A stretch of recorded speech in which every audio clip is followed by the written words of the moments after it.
சேதனை கூட ஃபோன் பண்ணுறப்ப சொல்லியிருந்தாங்க, அந்த கேரக்டரில் வந்து ஒரு இன்னசென்ஸ் இருந்துச்சுடா, அதை கரெக்டான மீட்டரில் நீ பண்ணிட்ட, அது கொஞ்சம் தப்பானா கூட லூசு மாதிரி ஆகிடும். அவர் ஒரு எவ்வளோ பெரிய ஸ்டார் இல்லை, அந்த மாதிரி ஒரு ஜோனே அவர் கொடுக்கவே இல்லை. ரொம்ப சூப்பராக ஜாலியாக ஃபன் பண்ணிவிட்டு ஏதோ ரொம்ப வருஷம் பழகுன மாதிரி ஒரு ஃபீல்டில் தான் வந்து இருந்தார்.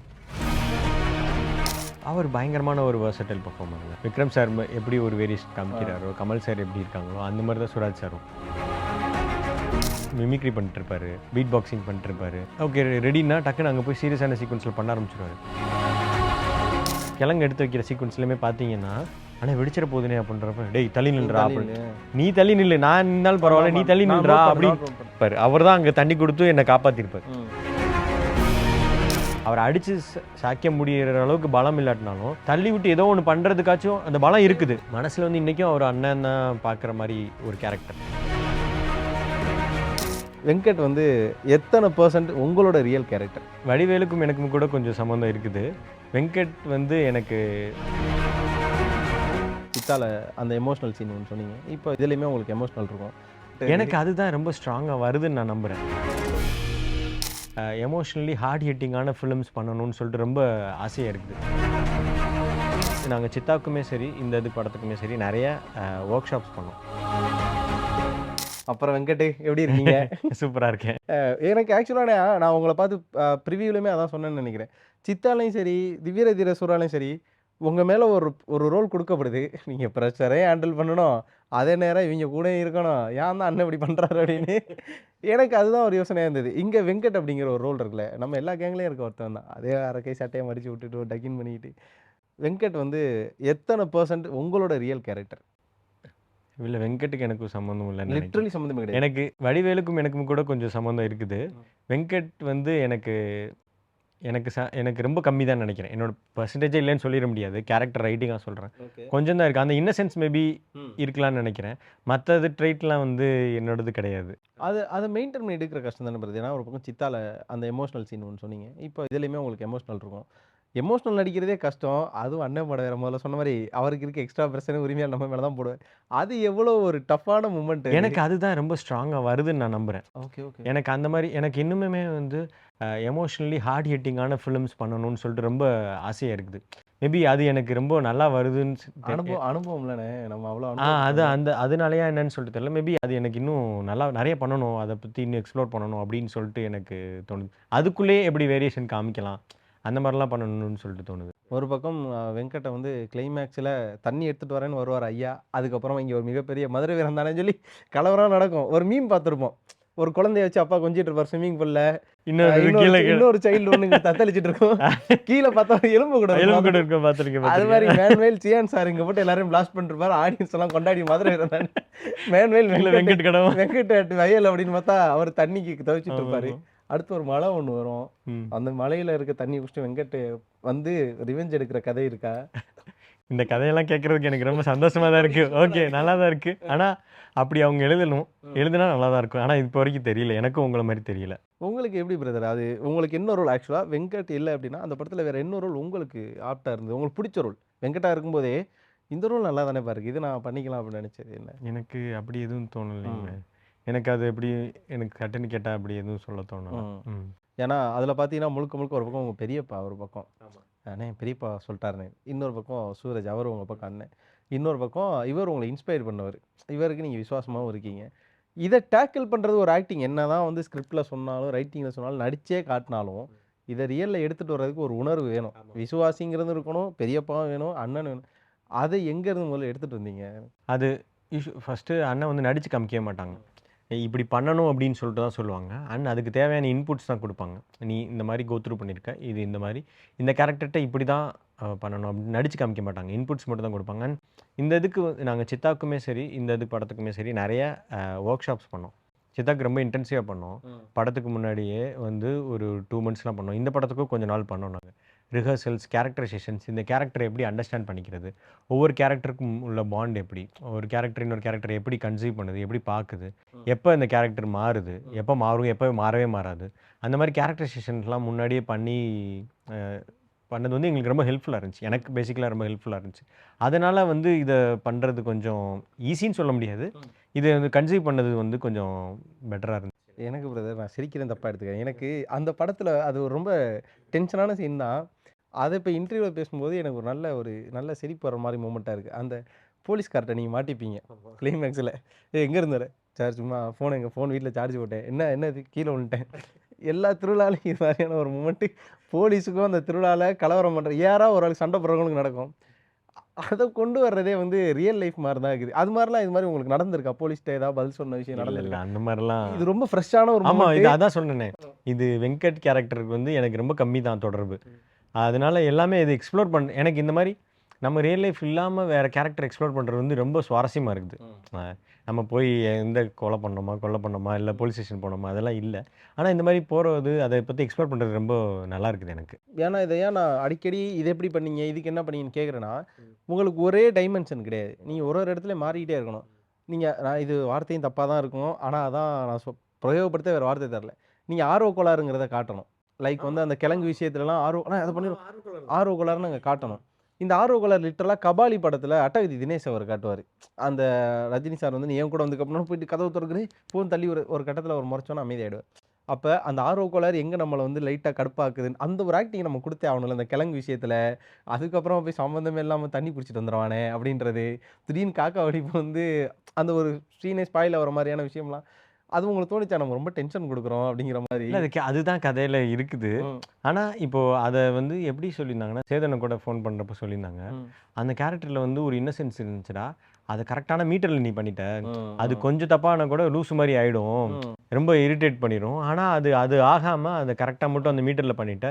அது எனக்கு தெரிஞ்சு அந்த ரைட்டிங்லயுமே அந்த அளவுக்கு போகாத மாரி ஒரு மீட்டர்ல இருந்துச்சு. அதுக்கு தேவையான இன்புட்ஸ் வாங்கி நானுமே அந்த மாரி ஒரு மீட்டர்ல பெர்ஃபார்ம் பண்ணியிருக்கேன்னு நான் நம்புறேன். அதனால மட்டும் தான் அது ஓகே இருந்துச்சு. அதுலேருந்து அப்படியே ஜம்ப் பண்ணுவேன் நானு. அப்படியே ஜம்ப் பண்ணி போனா, அந்த முதல் பெரியவர் வீட்டுக்கு போறது. அப்ப சியான் சார் சொல்லுவாரு, "டேய் இறங்கிர்றா" அப்படின்னு. டக்குனு உள்ள இறங்கி டம்மு டம்முன்னு போட்டுட்டு இருப்பீங்க. அப்ப வேரியஸ் ஆஃப் சீன்ஸ் உங்களுக்கே வந்து அந்த தியேட்டர்ல அதெல்லாம் பார்க்குறப்ப, அந்த ஒரு புல்லரிக்குது. அதுதான் இப்போ இந்த இத பண்றக்கூடியவன், அதனால ரொம்ப லூசு மாரியும் பண்ணிறக்கூடாது. ம். அவன் வந்து கொஞ்சம் சம்பவக்காரன் தான். இன்னசென்ட் சம்பவக்காரன் தான். ஆனா கொஞ்சம் இன்னசென்ஸ் அ, இருக்கு. அ. மத்தவங்களோட கம்பேர் பண்றதுக்கு இன்னசென்ஸ் இருக்கு. இவங்க இவங்க நம்பிக்கையானவங்க யார் என்ன வேலை சொன்னாலும் டக்குன்னு செஞ்சுருவான். செஞ்சிரும். கேள்விலாம் கேட்கவே மாட்டான். அதோட கான்சிக்வென்ஸ் என்னன்னுலாம் கேட்க மாட்டான். என்ன எடுத்து போட்டுறவா? போட்டுறேண்ணே. ம். அப்படி அவ்வளோதான். அந்த மாரி தான் இருப்பானே ஒழிய, ஆனா கொஞ்சம் தெளிவானவன் தான். லூஸ்லாம் கிடையாது. அந்த மாரி ஒரு மீட்டர் பிடிச்சு அதே தான் பண்ணுவான். நேரம் அதே வெங்கட் வந்து, "அண்ணி நான் தூக்கிட்டு வரேன் அண்ணி." ஆமா. அந்த ஒரு வெங்கட் அவன் வந்து அதான் வீட்டுக்குள்ள சார்ஜ் போட்டுட்டு வீட்டுக்குள்ள நான் எனக்கு ரெஃபரன்ஸா நான் வந்து அத ஒரு டாக தான் நான் எடுத்துக்கிட்டேன் நானு. நம்ம வீட்ல வளர்க்குற ஒரு நாய், வீட்ல வந்து குழந்தைங்கள்ட்ட வந்து விளையாடும். ஏன்னா அவங்க வீட்ல சோறு போட்டுருக்காங்க. அவங்கள்ட்ட என்ன பாதுகாப்பு ஆனா இதே இது வெளியாட்கள் வந்துட்டாங்கன்னா, அவங்க குடும்பத்துக்கு எதிர்த்து நிக்கும். ஆமாமா. அந்த மாரி அது டாக் இங்க பார்க்கும்போது குழந்தைகிட்ட விளையாண்டுகிட்டு இருக்கும். திடீர்னு பார்த்தா அவன் திருட வந்துட்டான்னா, அவனுக்கு எதிரா ரியல் நின்னு சண்டை ரெஃபரன்ஸாவே அதான் எடுத்துக்கிட்டீங்க. அந்த மாரி தான் நான் அந்த கேரக்டர் கன்சீவ் பண்ணிக்கிட்டேன் நானு. அஸ் அ ம். விசுவாசி ஆமா, அப்படிங்கிற ஆமா, மாரியான ஒரு ஆமா. விஷயம். ம். இப்ப கிளைமேக்ஸ்ல இது இது ரைட்டிங்காவே இதெல்லாம் வந்து அண்ணன்கிட்ட தான்டா கேட்கணும்னு உங்க மைண்ட் செட் ஓடலாம். ம். இருந்தாலும் உங்களுக்கு இந்த டவுட் இருந்துக்கும்ல. கிளைமேக்ஸ்ல நீங்க இந்த டாய்லெட்ல இருப்பீங்க. உங்களுக்கு நெறைய விஷயம் தெரிஞ்சிரும். பட் வெளியில வந்து கூட உங்களுக்கு தெரியுமா? தெரியாதாங்கிற மாரி ஒரு குழப்பத்திலே ஆடியன்ஸ ஆமா, ஒரு 2 ஆமா, நிமிஷம் கொண்டு ஆமா. உண்மையாவே இவரு கேட்டுருப்பாரா இல்லையா? இன்னும் இப்படியே நிக்கிறாரே. அத குடுக்குற ஒரு சீன்லாம் இருக்குல்ல. ம். அந்த ஒரு சீன் ஆகட்டும். நீங்க நெனச்சிருந்தா அவங்கள அடிச்சிருக்கலாம், பீட் பண்ணிருக்கலாம். ஏதோ ஒண்ணு பண்ணி கடைசி வரையும் விக்ரம் சார்ட்ட அடி தான் வாங்குவீங்க. ஆமா. அடி மீன்ஸ் அவர் வந்து உங்கள கீழ வச்சு அமுக்குவாரு. நீங்க அவர தள்ளி கூட விட மாட்டீங்க. இது மாரியான ரைட்டிங் இருக்கிறப்போ, கடைசி வரையும் நீங்க வந்து விக்ரம் சாரையுமே துரோகம் பண்ணிடக்கூடாது, ஆர் அடிச்சிடக்கூடாதுங்கிற ரைட்டிங் இருந்ததா உள்ள? ஆமா. பிகாஸ் என்னதான் இருந்தாலும் இப்போ இவர் வந்து நமக்கு எல்லாமே பண்ணி குடுத்த ஒரு அண்ணன். இப்போ என்னதான் எனக்கு இந்த வீட்ல சோறு போட்டிருந்தாலும், இவர் தான் வந்து கொஞ்சம் பாசத்தோட கேரிங்கா, கன்சர்னா இருந்திருந்திருப்பாரு என் மேல. ஆமா. இவர் வந்து ஃபர்ஸ்ட்டுமே வந்து அந்த கிழங்கு எடுத்து வைக்கிற சீக்வென்ஸ்லயுமே பார்த்தீங்கன்னா, "அண்ணே வெடிச்சிட போகுதுண்ணே" அப்படின்றப்ப, "டேய் தள்ளி நீ நில்றா" தள்ளி அப்படின்னு. நில்லு. "நீ தள்ளி நில்லு. நான் நின்னாலும் பரவால்ல. நீ ஆமாமா. தள்ளி நான் நில்றா" நோட் பண்ணேன், நோட் பண்ணேன். அப்படின்ற ஒரு மோட்டிவ்ல இருப்பாரு. அவர் தான் அங்க தண்ணி குடுத்து என்ன காப்பாத்தியிருப்பாரு. ம். ஸோ, இவருக்கு வந்து என் மேல ஒரு பாசம் இருக்குது. அது எடுத்த உடனே இப்ப அன்பார்ச்சுனேட்டா இந்த மாரி ஏதோ நடந்துருச்சு. அப்ப எடுத்த உடனே நம்ம எப்படி கை வைக்க தோணிரும்? நம்ம இவ்வளோ நாளா ஒரு பொசிஷன்ல வச்சு பார்த்தவர் மேல நம்ம அடிக்கலாம் தோணவே தோணாதுல்ல. பிசிக்கலா நம்ம ஏதோ அவர அடிச்சு சாய்க்க முடியிற அளவுக்கு பலம் இல்லாட்டினாலும், அட்லீஸ்ட் தள்ளி விட்டு ஏதோ ஒண்ணு பண்றதுக்காச்சும் அந்த பலம் சட்டைய இருக்குது. புடிக்கிறதுக்காவது ஒரு பலம் மனதைரியம் இருக்கும். இருக்கு. உடம்புல பலம் இருக்கு. ஆனா மனசுல அது கிடையாது. ம். மனசுல வந்து இன்னைக்கும் அவர அண்ணன் தான் பார்க்குற மாரி ஒரு கேரக்டர். அதனால அந்த மாரி பண்ணாம ஓட ஓட தான் ட்ரை பண்ணுவான். இந்த சிச்சுவேஷன்லேருந்து எஸ்கேப் ஆயிரலாம். அப்படின்ற ஒரு இது ட்ரை பண்ணுவான். அது மாட்டிப்பான் கடைசி. இந்த கிழங்கு, கட்டை இந்த லாங்குவேஜோட நீங்க ஒரு 1 இயர் டிராவல் பண்ணியிருப்பீங்க. எங்கேயாவது உங்கள அறியாம அந்த வீரதீர சோழன் மூட்ல இருக்க வெங்கட் மாதிரி எங்கேயாவது, அது ஹார்ஷா கூட இல்ல. ஒரு நார்மலான வார்த்தையில கிளங்கு ஏதோ ஒரு பிஹேவ் வந்திருக்கா உங்களுக்கு? நார்மலா வீட்ல இருக்கிறப்போ கூட? இல்ல ஷூட்ல இருக்கப்போ அந்த மாரி மோட்ல தான் இருந்துச்சு. சரி. எனக்கு தெரிஞ்சு அது முடிச்சுட்டு வந்ததுக்கப்புறம் அப்படி இல்ல. ம். அந்த அளவுக்கு டீப்பாலாம் போல. ம். சியான் சார் எவ்வளோ க்ளோஸ் உங்களுக்கு? எவ்வளோ தட்டி குடுத்துட்டாரு? ஐ மீன்ஸ் எவ்வளோ உங்களுக்கு இன்புட் குடுக்குறாரு? டே 1ல இருந்தே அவர் வந்து ஏதோ என் கூட ஒரு 5, 6 வருஷம் பழகுன ஒரு ஆள் மாரி தான் பழகிட்டு இருந்தாரு. அது என்ன என்ன மாரி ஒரு பண்புன்னே தெரியல. அவர்ட்டருந்து பார்த்து ரொம்ப வியப்பா இருந்துச்சு எனக்கு. எனக்கு வந்து ஒரு ஒரு எமர்ஜிங் ஆக்டர் இவங்ககிட்ட அவர் ஒரு எவ்வளோ பெரிய ஸ்டார்ல. ஆமா, கண்டிப்பா. அந்த மாரி ஒரு ஜோனே அவர் குடுக்கவே இல்ல. ரொம்ப சூப்பரா, ஜாலியா, ஃபன் பண்ணிட்டு, சொல்லிக் குடுக்குற வேண்டிய இடத்துல சொல்லிக் குடுத்துட்டு, கரெக்ட் பண்ண வேண்டிய இடத்துல கரெக்ட் பண்ணிட்டு, ம். ஜாலியா இருக்க வேண்டிய ஜாலியா எடுத்துட்டு, அந்த மாரி ரொம்ப க்ளோஸா ஏதோ ரொம்ப வருஷம் பழகுன மாரி ஒரு ஃபீல்ல தான் வந்து இருந்தாரு. நெறைய விஷயம் ஷேர் பண்ணிட்டாரு. அவரோட எக்ஸ்பீரியன்ஸ்லாம் நெறைய சொல்லிக் குடுத்தாரு. ம். ஒரு சில விஷயங்கள்லாம் எப்படி பண்ணக்கூடாதுன்னு சொல்லி சொன்னாரு. ஒரு சில விஷயங்கள் எப்படி அப்ரோச் பண்ணணும். டைரக்ட்டா லெசன் எனக்கு அண்ணனும் சரி, விக்ரம் சாரும் சரி, சேது நன்னிமே உட்பட டைரக்ட்டா லெசன்ஸே எடுக்க மாட்டாங்க. நீ அட்வைஸே பண்ண மாட்டாங்க. அவங்க சொல்றத வச்சு நம்ம எடுத்துக்கணும். ம். அந்த மாரி இதில தான் பண்றாங்க. அது எனக்கு அவங்க எல்லாருமே பார்க்கும்போது ரொம்ப இன்ஸ்பைரிங்கா இருக்கு ஆக்சுவலி. ஏன்னா, உள்ள ஒரு பக்கம் வந்து சீனியர்ஸும் இருந்தாலுமே, ஏன்னா இவர் இப்ப சியான் சார்ன்றப்போ அவருக்கு சினிமா ஆக்டரான எக்ஸ்பீரியன்ஸ் இருக்கும். அதனால தான் கேட்டேன். எவ்வளோ கம்ஃபோர்ட் குடுத்தாரு? அப்ப அந்த சண்டையில அவர் தள்ளி விடுறப்ப ரியலா அடிபட்ட மூமெண்ட்ஸு. அந்த மாரிலாம் இருக்குது. ம். மெயினா எனக்கு வந்து சார் வந்து டெக்னிக்கல் நியூயான்சஸ்லாம் வந்து எனக்கு தெரிஞ்சு அ இவரு வந்து பயங்கர ஸ்ட்ராங் அதில. பயங்கர ஸ்ட்ராங்குன்னு சொல்றத தாண்டி பயங்கர அக்யூரேட். பொசிஷனிங்கில, ஃப கேமரா ஃபேவரிங்கில, லைட்டிங்கில, ஆ என்ன மாரி லுக்கு, அது அது என்ன லென்ஸு, ஆ ஃப்ளேர் எப்போ வரும், இந்த மாரி ரொம்ப அதில ரொம்ப ரொம்ப அக்யூரேட், ரொம்ப பிரில்லியன்ட். அந்த மாரி நியூயான்சஸ்லாம் வந்து சின்ன சின்னதா வந்து அவர் பண்றத பார்த்து பார்த்து எனக்குமே கத்துச்சு. அப்போ ஓகே, இங்க உட்கார்றதுக்கும், இங்க உட்கார்றதுக்கும் இதுக்குமே டிஃபரன்ஸ் இருக்குது. ஆமாமா. ஏன்னா, நம்ம இதில எல்லாமே லோ லைட் தான் யூஸ் பண்ணியிருப்போம். நைட் சீக்வென்ஸ்னால. அதில எப்படி அந்த அதுக்கேத்த மாரி நம்ம எப்படி பண்ணணும்? ம். அந்த மாரிலாம் நெறைய சொல்லியும் குடுத்தாரு அவரு. அதெல்லாமே பயங்கரமான இன்புட்ஸா தான் இருந்துச்சு அவர்கிட்ட இருந்து வரது. இப்போ அந்த படத்துல நான் திலீப் அப்படிங்கிற ஒரு பேர கேள்விப்பட்டேன். நான் ஃபர்ஸ்ட்டே திலீப்ன்னோன அவர் பார்ப்பாரு. அப்ப இதுல ஏதோ ஒண்ணு இருக்கு அப்படின்னு. செகண்ட் ஹாஃப்ல அதுக்கான ஒரு கதை திலீப்ப கூட்டு போய் அடிச்சு கொண்டாங்க. கடைசி வரையும் திலீப் யாருன்னு காட்டவே இல்ல. திலீப்புக்கான ஒரு டீட்டெயில் வந்து ஃபர்ஸ்ட் ஹாஃப்ல அதாவது பார்ட் 1ல ஆமா, இருக்கா? கண்டிப்பா இருக்கு. ம். கண்டிப்பா இருக்கு அதுல. அது ஒரு முக்கியமான கதாபாத்திரமா தான் இருக்கும். சரி. ஆனா, இப்போ நாங்க வந்து இத வந்து இவ்வளோ தூரம் கேள்வி கேட்டு இது பண்ணுவாங்க அப்படி அந்த அளவுக்குலாம் நாங்க எக்ஸ்பெக்ட்டே பண்ணல. ஏன்னா, இப்போ படம் முடிச்சுட்டு வந்ததுலேருந்து எல்லாருமே ஒரு 2 கேள்வி தான் பிரதானமா கேட்டுட்டு இருக்காங்க. திலீப் யாரு? அப்படின்றாங்க. அப்புறம் வெங்கட்டுக்கு என்னாச்சு? ம். இந்த மாரி தான் கேட்டுட்டு இருக்காங்களா? வெங்கட் பொழச்சுப்பாருங்கன்னு ஆப்வியஸா ரைட்டர்ஸு இல்லன்னா சினிமா அதிகம் பார்க்குறவங்களுக்கு அது மாரி தெரிஞ்சிரும். சொல்றாங்க. அந்த மாரி சொல்றாங்க. ம். ஆனா, இப்போ திலீப் யாரு? திலீப் யாருன்னு கேட்கிறப்போ, அந்த கேரக்டருக்கான வெயிட்டேஜ் வந்து இது ரொம்ப பெரிய ஆமா. ஒரு பர்டன் அது. ஆமா. அந்த மாரி ஆயிடுது. அது ஒரு ஆக்சுவலி பிரஷர் தான் நான் நெனைக்கிறேன். இப்போ வந்து அண்ணன் அத எழுதுறப்போ கொஞ்சம் கவனமா எழுதணும்ல. ஆமாமாமா. ம். தெரியல அத எப்படி எடுத்துப்பாங்க? அவங்க ரைட்டரா அவங்க எப்படி எடுத்துப்பாங்கன்னு தெரியல. ஆனா, ரொம்ப அத பத்தி கேள்வி கேட்டே இருக்காங்க. அத ஹைட் பண்ணது, இந்த 2 கொஸ்டினுக்கான ஆன்சர் சொல்லாம இருந்தது தான் ம். ரைட்டிங்கோட பிரில்லியன்ஸ்ன்னு நான் நெனைக்கிறேன். அதனால தான் இவ்வளோ தூரம் அத கேள்வி கேட்டாரு. காமிச்சிருந்தா கூட இது இவ்வளோ தூரம் கேட்டிருக்க மாட்டாங்க. ம். சித்தா இல்லாத ம். இப்ப வீரதீர சூராவ ஹோம் டவுன்ல போயிட்டு தியேட்டர்ல யாருக்குமே தெரியாம ஆடியன்ஸோட ரியாக்ஷன்ஸ் கேட்ச் பண்ணீங்களா? ஆமா. இப்ப நாங்க போனப்போ எல்லா இதுலயுமே வந்து அப்படிதான் பார்த்தோம் நாங்க. ம். பார்த்துட்டு ஆனா முடிஞ்சதுக்கப்புறம் அவங்க கிட்ட இன்டராக்ட் பண்ணோம். ம். ஆனா, எல்லா தியேட்டர்ஸ்லயுமே மதுரையிலயும் சரி, நாங்க வந்து மதுரை போனோம், திருநெல்வேலி, ஆலங்குளம், தென்காசி ம். அந்த மாரி சவுத்ல சைட்ல நெறைய தியேட்டர்ஸ் போனோம். இங்க சென்னையிலயுமே நெறைய தியேட்டர்ஸ் போனோம். அங்க போய் பார்க்குறப்போ, ஆடியன்ஸா வந்து ஒவ்வொரு சீட்லயும் எப்படி ரியாக்ட் பண்றாங்க. இந்த கிழங்கு சீக்வென்ஸ்க்குலாம் இப்படி உட்காந்துருக்கவங்க இப்படி தன்னால வந்துடுறாங்க. அதெல்லாம் எங்களால பார்க்க முடியுது. வீட்ல பார்த்துட்டு என்ன ப்ரோ சொன்னாங்க? அத கேட்கணும்னு தான் நெனைச்சேன். வீட்ல பார்த்துட்டு அவங்க அந்த அது ரொம்ப இன்னோசன்ஸ் ஒரு மாரி ஆக்டிங்லாம் ஆயிட்டாங்க. பண்ணிட்டு. ரொம்ப ஒரு மாரி ஆயிட்டாங்க. எங்க அப்பாலாம் வந்து ரொம்ப ஒரு மாரி ஆயிட்டாரு. அதுவும் எங்க கிளைமேக்ஸ்லாம் உண்மையாவே ஒரு மாரி ஆமா. ஆயிடுச்சு ப்ரோ. அது அவங்க பர்சனலா ஆயிடுச்சுல்ல. எங்க பாட்டிலாம் படம் பார்த்துட்டு இருந்திருக்காங்க. படம் பார்த்துட்டு இருக்கப்போ வந்து, "ஐயோ! பாலாஜிக்கு யாரும் தண்ணி குடுக்கல. இவங்க ஏதேதோ பண்ணிட்டு இருக்காங்க. பாலாஜிக்கு தண்ணி குடுக்கலன்னு" கத்திட்டு இருந்தாங்களாம். அப்புறமா "இல்லம்மா இல்ல கம்முனு இருங்க, கம்முனு இருங்க" அப்படின்னு சொல்லி எங்க சித்தி சொல்லியிருந்திருக்காங்க. அது அவங்க பர்சனலா டக்குன்னு எடுத்துப்பாங்கல்ல. கதை எங்க போனா என்ன? என் புள்ள இப்படி இருக்கே அப்படின்னு தான் அவங்க பார்ப்பாங்க. அது ஓகே தான். அது அண்ணன் ஒரு டைரக்டரா அவருக்கான ரெஸ்பான்சிபிலிட்டிய முன்னாடியே நம்பிக்கைய குடுத்திருந்தாலுமே, நீங்க ஒரு ஆக்டரா வீட்டுக்கு இந்த படத்துல ஒரு நம்பிக்கைய குடுத்துருக்கீங்க. அந்த ஒரு மொமெண்ட்ட வார்த்தையால சொல்ல முடியாது. தியேட்டர்ல அவங்க பார்த்ததுக்கப்புறம் உங்களுக்கு ஒரு ஃபீல் இருந்திருக்கும்ல. அது ஆமா. அது அது அந்த ஃபீல் எமோஷனல். அத நான் ஆமா. அந்த அந்த மொமெண்ட் வந்து ஆக்சுவலி கொஞ்சம் கண்ணெல்லாம் கலங்கி. ஆமாமாமா. அந்த மாரிலாம் ஆச்சு. கொஞ்சம் பெருமையாவும் இருந்துச்சு.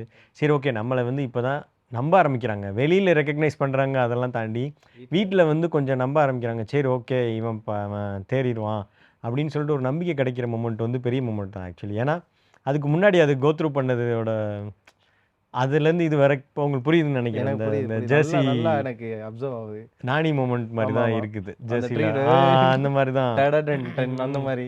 அதுக்கப்புறமா கூஸ் பம்ப கேட்கணும்னு நெனைக்கிறேன். எல்லாருக்கும் ஒரு டைட் க்ளோஸ் வச்சு, அங்க ஒரு மியூசிக் எலவேட் ஆகி ஒரு சீன் வராது. இது இது வந்து அருண் அண்ணா உங்களுக்கா பண்ணாருங்கிறதெல்லாம் நான் நம்பல. அது யார் எப்படியோ சொல்லட்டும், நான் நம்பல. உங்களுக்கு அந்த சீன் இருந்தது. "இறங்கி அட்றா பார்த்துக்கலாம்" அப்படின்னு சொல்லி ஜியான் சார் சொல்றாரு. உங்களுக்கு ஒரு க்ளோஸ் ஒரு சீன் ஒண்ணு இருக்கு. இறங்கி அடிக்கிறீங்க. உங்களுக்கான க்ளோஸே 2, 3 இடங்கள்ல இருக்கு. உங்களுக்கான சீன் டிராவல் ஆகுதுல்ல. அத தியேட்டர்ல பார்க்குறப்ப நமக்கு பர்சனலா ஒரு கூஸ் பம்ப். நம்ம எல்லாருக்கும் இருக்கு. நம்ம ஒரு வீடியோ எடிட் பண்ணி நம்மள நல்லா தெரியா பார்க்குறப்பே நல்லா இருக்கும். உங்களுக்கு எப்படி இருந்தது அத பார்க்குறப்ப? அது பார்க்கும்போது ரொம்ப ஹாப்பியா தான் இருந்துச்சு. அது ரொம்ப சந்தோஷமா தான் இருந்துச்சு. நம்ம என்ன இன்டென்ட் பண்றோம், அந்த சீனுக்கு எப்படி இப்ப அவங்க அழுகணும்னு நெனைக்கிற இடத்துல அழுக வைக்கிறோம். இல்ல சிரிக்கணும்னு நெனைக்கிற இடத்துல சிரிக்க வைக்கிறோம். இல்ல அவங்க ஏதோ கிரிப்பிங்கா அத வந்து ஆடியன்ஸ் கன்சீவ் பண்ணி அதே மாரி இருக்கிறாங்கன்னு நெனைக்கிறப்போ ரொம்ப சந்தோஷமா தான் இருக்கு. இதெல்லாம் முடிச்சுட்டு இதில மல்டி ஸ்டாரர் நான் நெறைய இதுல கூட சொன்னேன். Multi starrer film. ஆனா ஒவ்வொரு ஃபிலிம்ல இவ்வளோ பெரிய பிரதானமான கேரக்டர்ஸ தாண்டி, பெரிய ஸ்டார்ஸ தாண்டி என்ன ரெகக்னைஸ் பண்ணி சொல்றாங்க. அந்த கேரக்டர மெயினா வச்சு கேட்குறாங்கன்றப்போ, இந்த சீன்ஸ்லாம் ஒர்க் ஆனனால மட்டும் தான் அவங்க அத வச்சு கேட்குறாங்கல்ல. அதுவே வந்து ரொம்ப செம்மையா தான் இருக்கு. என்ன மாதிரி ப்ரோ லைன் அப்ஸ் அடுத்து உங்களுக்கு இருக்கு? என்ன பிளான் இருக்கு? அத நான் கேட்கணும்னு நெனைக்கிறேன். பிளானானா என்னென்ன பண்ணணும் அப்படின்னு சொல்லிட்டு மைண்ட்ல இருக்குது. ஆனா இப்போதைக்கு வந்து நான் எதையுமே அ கமிட் பண்ணல இதுவரைக்கும். எனக்கு வந்து நான் முன்னாடி சொன்ன மாரி நம்பர்ஸ விட குவாலிட்டி நல்லா இருக்கணும்னு நான் நம்புறேன். அதனால நல்ல கதாபாத்திரம், நல்ல கதைக்களம், இன்ட்ரஸ்டிங்கான படமா ஸ்கிரிப்ட்ஸ் வரப்போ வந்து அத பண்ணிக்கலாம். இல்லன்னா நம்ம வெயிட் பண்ணலாம். அது வர வரையும் வெயிட் பண்ணலாம் அப்படின்னு சொல்லிட்டு தான் தோணுது. நெறைய பண்ணிற வேண்டாம் அப்படின்னு மட்டும் தோணுது. இப்போ நம்ம ஆட்கள்ட்ட இருக்க ஒரு பிரச்சனை என்னன்னா, பார்ட் 1 வந்து நல்லா குடுத்துருவீங்க. பார்ட் 2 நல்லா தான் குடுப்பான். ஆனா, அதுக்கான டைம் கேப்ன்னு ஒண்ணு. எதிர்பார்த்து நம்மளே இந்த காத்திருந்து பார்ட் 3 கொண்டு குடுத்துருவாங்க. எப்ப பார்ட் 1 வரும் அப்படிங்கிற ஒரு விஷயம். ஏன்னா அண்ணன்ட்ட அதெல்லாம் கேட்க முடியல. உங்கள்ட்ட தான் நான் கேட்க முடியும். தெரியல. அதாவது இப்ப அவங்க 2 பேரும் விக்ரம் சாரும், அண்ணனும் தான் அத சொல்லணும். ப்ரொடியூசரும் தான் சொல்லணும். ஏன்னா, ம். இப்ப எனக்கு தெரிஞ்சு எல்லாருக்குமே அடுத்த கமிட்மெண்ட்ஸ் இருக்குன்னு நெனைக்கிறேன். அது முடிச்சதுக்கு அப்புறமா தான் அது நடக்கும்னு நெனைக்கிறேன். இல்ல அதுக்கு முன்னாடியே நடக்குமா என்னன்னு அவங்க தான் தெளிவா சொல்லணும் எனக்கு. நான் ரொம்ப ஷார்ட்டா ஒரு ஒரு ஆள பத்தி பேச நெனைக்கிறேன். சூரஜ் பிரதர பத்தி. சுராஜ் சார். இன்டர்வியூல பயங்கர ஃபன்னா பேசுறாரு. ஈவென்ட்ல அவ்வளோ ஃபன்னா பேசுறாரு. படத்துல இந்த மிரட்டியிருக்காரு. நேர்ல பார்க்குற உங்களுக்கு, இல்லன்னா ஸ்க்ரீன்ல பார்க்குற உங்களுக்கு எவ்வளோ டென்ஷன் ஆச்சு அவர? அந்த ஆக்டிங்ல பார்க்குறப்போ. அவர் பயங்கரமான ஒரு வெர்சடைல் பெர்ஃபார்மருங்க. அது இப்ப விக்ரம் சார் எப்படி ஒரு வேரியேஷன் ஆ. காமிக்கிறாரோ, கமல் சார் எப்படி இருக்காங்களோ, அந்த மாரி தான் சுராஜ் சாரும். அவர் வந்து எப்படின்னா, அ செட்ஸ்ல இருக்கும்போது பயங்கரமா மிமிக்ரி பண்ணிட்டுருப்பாரு. பீட் பாக்ஸிங் பண்ணிட்டுருப்பாரு. அ ஓகே ரெடின்னா டக்குனு அங்க போய் சீரியஸான சீக்வென்ஸ்ல பண்ண ஆரம்பிச்சுருவாரு. நம்ம அத உட்காந்து என்ஜாய் பண்ணிட்டு இருப்போம். என்ஜாய் பண்ணிட்டு போய், ஐயோ! இல்ல நடிக்கணும் நம்ம அப்படின்னு அவரு வந்து டக்குன்னு கிராக் பண்ணிடுறாரு. ஸ்விட்ச் தான். ஆமாமா. ஸ்விட்ச் போட்ட மாரி தான் அவங்கலாம். அந்த அந்த மாரி அடாப்ட் ஆயிக்கணும்லாம் அவர்ட்ட இருந்து கத்துக்கிட்டேன் நானு. அது செம்ம ஜாலியான பெர்சன். அவரு அந்த லாங்குவேஜ் பேரியர் தான் இருந்துச்சு. அதனால என்ன பண்ணுவாரு, ஏதாவது டயலாக் சொல்லணும்னு சும்மா எல்லார்ட்டயும் போய் சொல்லி சொல்லி காமிச்சிட்டே இருப்பாரு. ஓகேவா? ஓகேவா? அப்படின்னு சொல்லிட்டு செம்ம ஃபன்ஃபுல்லான பெர்சன் அவரு. சூப்பரா இருந்துச்சு அவர் கூட ஒர்க் பண்ணது. நல்ல எக்ஸ்பீரியன்ஸ். இப்போ நீங்க வீர தீர சூரன்ல பண்ண கேரக்டர் இருக்கு. வெங்கட் இருக்கு. நீங்க ரேண்டமா இன்ஸ்டாவ ஸ்க்ரோல் பண்ணும்போதோ, வாட்ஸ்அப் ஸ்க்ரோல் பண்ணும்போதோ, ரேண்டமா யாருனா ஒருத்தவங்க எடுத்து ஸ்டேட்டஸ் போட்டிருப்பாங்கல்ல. அது நீங்க பார்க்கணும்னு கிடையாது. ஆமா, ஆமா. இல்லன்னா ஸ்டோரி போட்டிருக்குது, ஆ. ரீல் போட்டிருக்கு. அதெல்லாம் பார்க்குறப்ப எப்படி இருக்கு? அத பார்த்தீங்களா அதெல்லாம்? ஆமா. எனக்கு சித்தாவ விட இதுல வந்து அது கொஞ்சம் ஜாஸ்தியா இருக்க மாரி இருக்குது. ஓகே. சித்தால கூட அந்த அளவுக்கு ப எ அ ரீச் இல்லையோ என்னன்னு தெரியல. ம். ஆனா இதுல வந்து ரேண்டமா வந்து Twitterலலாம் வந்து நெறைய பேர் வந்து இந்த என்னோட ஃபோட்டோவ எடுத்து போட்டு பேர்லாம் அவங்களுக்கு தெரியல. வெங்கட்ன்ற கேரக்டர் மென்ஷன் பண்ணி, "இந்த மனுஷன் தான்டா படத்துல ரொம்ப அப்பாவியா நல்லவனா இருந்தான்." ம். அப்படின்னு சொல்லிட்டு போடுறதோ, இல்ல யூடியூப் ஷார்ட்ஸ்ல எல்லாம் ஒரு சில பேர்லாம் எடுத்து போட்டிருந்தாங்க. அதெல்லாம் பார்க்கும்போது ஆக்சுவலி யாருன்னே தெரியல. ஆனா அவங்களுக்கு வந்து அவங்கள வந்து ஈஸியா கனெக்ட் பண்ணிக்கக்கூடிய ஒரு கேரக்டரா என்னைய பார்த்துட்டாங்க, அந்த படத்துல. அது பார்க்கும்போது ரொம்ப சந்தோஷமா தான் எனக்கு இருந்துச்சு. தெரிஞ்சு நீங்க சவுத்ல வந்து நெறைய பேரோட வீட்டுக்குள்ள போயிட்டீங்க. இந்த படம் பார்த்த எல்லார் வீட்டுக்குள்ளயும், எல்லா கேங்லயும் நீங்க போயிட்டீங்க. ஓகே, நம்ம ஓகே. கேங்ல ஒரு மாரி இன்னோசென்ட்டா எல்லாம் ஆமா. பண்ற ஒரு பையன் இருப்பானே அப்படின்னு. அந்த கேங்ல நீங்க போயிட்டீங்கன்னு நெனைக்கிறேன். அதோட தாக்கம் கூட இது அதிகமா மேபி இருக்கும்ல. டேக் இருக்கலாம். That friend maybe. அப்படிங்கிற ஒரு விஷயம் அந்த டேக்ல இருக்கலாம், இருக்கீங்கன்னு இருக்கலாம். நெனைக்கிறேன். அதுவே ஒரு ஹாப்பி தானே? ஆமாமாமா. ரொம்ப சந்தோஷமா இருந்துச்சு அது பார்க்க. Okay bro. ஃபைனலா ஒரு கேள்வி கேட்கணும்னு நெனைக்கிறேன். இது அட்வைஸா கூட இல்ல. ஏன்னா கேட்டேன்னா, அட்வைஸ் பண்ற அளவு நான் இன்னும் வளரலடா அப்படிங்கிற மாரி ஒரு வார்த்தை வந்துரும். உங்கள்ட்ட இருந்து ஆட்டோமேட்டிக்கா அது வரும் எனக்கு தெரியும். ஊர்ல இருந்தோ, இல்லன்னா வேற டிபார்ட்மெண்ட்ல இருந்தோ சினிமாவுக்கு வரணும், நடிக்க வரணும் அப்புட்ன்னா, இனிமேல் என்ன பண்ணி அத பண்ணணும் அப்படிங்கிற ஒரு விஷயம் இருக்குல்ல. உங்களுக்கு தெரிஞ்சு உங்களோட அனுபவத்துல சொல்லுங்க நீங்க. ஏன்னா அதான் எனக்கு எனக்கு தெரிஞ்சத நான் சொல்றேன் நானு. எந்த இதுனாலும் சரி, இப்ப சினிமால வரணும்னா, ஃபர்ஸ்ட்டு ஒரு சில பேருக்கு நான் இப்ப நெறைய பசங்கள்ட்ட பேசுறப்போ, அவங்களுக்கு சினிமால வரணும்னு சொல்றாங்களே ஒழிய, அதில என்ன வரணும்னு கிளாரிட்டி இல்ல. ஏதாவது பண்ணிறணும். அ டைரக்ஷன்னா டைரக்ஷன், நடிக்கணும்னா நடிக்கணும். டிபார்ட்மெண்ட் செலக்ட் என்ன கிளாரிட்டி இல்ல. அவங்களுக்கு மேபி அந்த எக்ஸ்போஷர் கூட இல்லாம இருக்கலாம். என்ன என்ன இதில நமக்கு இன்ட்ரெஸ்ட் இருக்குது? நம்ம என்னவா ஆகணுன்ற ஒரு கிளாரிட்டி கண்டிப்பா இருக்கணும். அப்படின்னு நான் நெனைக்கிறேன். பிளஸ் அது என்னன்னு சொல்லி டிசைட் பண்ணதுக்கப்புறமா, அந்த ஸ்கில்ல டெவலப் கண்டிப்பா ப்ராப்பரா ஒரு ப்ரொஃபஷனலா லேர்ன் பண்ணியே ஆகணும். அது டெக்னிக்கல் கோர்ஸா இருந்தாலும் சரி, இல்ல நான் டெக்னிக்கலா இருந்தாலும் சரி. டெக்னீஷியன்னா நான் கேமராவோ, எடிட்டிங்கோ, சவுண்ட் டிபார்ட்மெண்ட்டோ, இல்ல டைரக்ஷனோ, ஸ்க்ரீன் ஸ்க்ரீன் ரைட்டிங்கோ, ம். இல்ல ஆக்டிங்கோ எல்லாத்துக்குமே ப்ராப்பரான கோர்சஸ் இருக்குது. அதர் தேன் சினிமா, மீடியாக்கு எல்லாத்துக்குமே ப்ராப்பரான ப்ரொஃபஷனல் கோர்சஸ் இருக்குது. அதுக்கான டைமும், மணியும் ஸ்பெண்ட் பண்ணி ப்ரொஃபஷனல் லேர்ன் பண்ணா இது பெட்டரா இருக்கும்னு நான் நம்புறேன். கண்டிப்பா ஒரு ஒரு ப்ராப்பரான ட்ரெய்னிங் அண்ட் ஸ்கில் டெவலப்மெண்ட் இருந்தே ஆகணும். அது இருக்கும் பட்சத்தில் அவங்களுக்கே ஒரு கான்ஃபிடன்ஸ் வரும். அவங்க அடுத்து இன்டர்வியூஸோ, இல்ல ஆடிஷன்ஸோ எது போய் அட்டெண்ட் பண்ணாலும் அவங்களால கான்ஃபிடென்ட்டா ஃபேஸ் பேச பண்ண முடியும். ஃபேஸ் பண்ண முடியும். அங்க போய் ஒண்ணு சொல்றப்போ, இல்ல இது இந்த வார்த்தையே நம்ம கேள்விப்பட்டது இல்லையேன்னு அவங்க யோசிக்கக்கூடாது. ம். அது எல்லாமே இந்த மாரி ஒரு ப்ரொஃபஷனல் ட்ரெய்னிங்ல வந்து அவங்களுக்கு எக்ஸ்போஸ் ஆயிரும். அதனால இது 2 மட்டும் அவங்க பண்ணிட்டாங்கன்னா, எனக்கு தெரிஞ்சு யாருனாலும் எங்க இருந்து வேணாலும் சக்சீட் ஆகலாம்னு நான் நம்புறேன். ஓகேண்ணே. வெங்கட் வந்துருவார்ல? அந்த நம்பிக்கையிலே இன்டர்வியூ க்ளோஸ் பண்ணலாம்ல? பார்ட் 1ல இருப்பாருன்னு தான் நான் நினைக்கிறேன். பார்ட் 1 வந்து ப்ரீக்வல் தானே. ஆமா. அதனால அதுல இருப்பாரு கண்டிப்பா. ஓகேண்ணே. ரொம்ப தேங்க்ஸ். ஆக்சுவலா இந்த இன்டர்வியூ முடிகிறதுல இப்ப தான் நான் அண்ணேன்னே சொல்றேன். இவ்வளோ நேரம் ப்ரோ, நான் பிரதர்னே சொன்னேன். நம்ம ஸ்லாங் அண்ணே தானே, அண்ணே அப்படிங்கிற மாரி தான். எனக்கு ரொம்ப சந்தோஷமா இருக்கு. இந்த ஒரு conversation I think you never ஹேடுன்னு நெனைக்கிறேன். இதுக்கு ஆமா. முன்னாடி. கண்டிப்பா இந்த சைடு எனக்குமே ரொம்ப சந்தோஷமா இருக்கு. ஏன்னா, ம். இப்ப டைம் போனதே தெரியல. அது ஏன்னா நீங்க இதுவரைக்கும் அ என்னோட அதர் சைடு மாரி ஏதோ நான் பெரிய ஆள்லாம் ஒண்ணும் இல்ல. ஆனாலும் எனக்குன்னு ஒரு ஒரு இது இருக்கும்ல. அத பத்தி கேட்டதே எனக்கு ரொம்ப மகிழ்ச்சியா இருக்கு. ரொம்ப சந்தோஷமான ஒரு கான்வர்சேஷன்.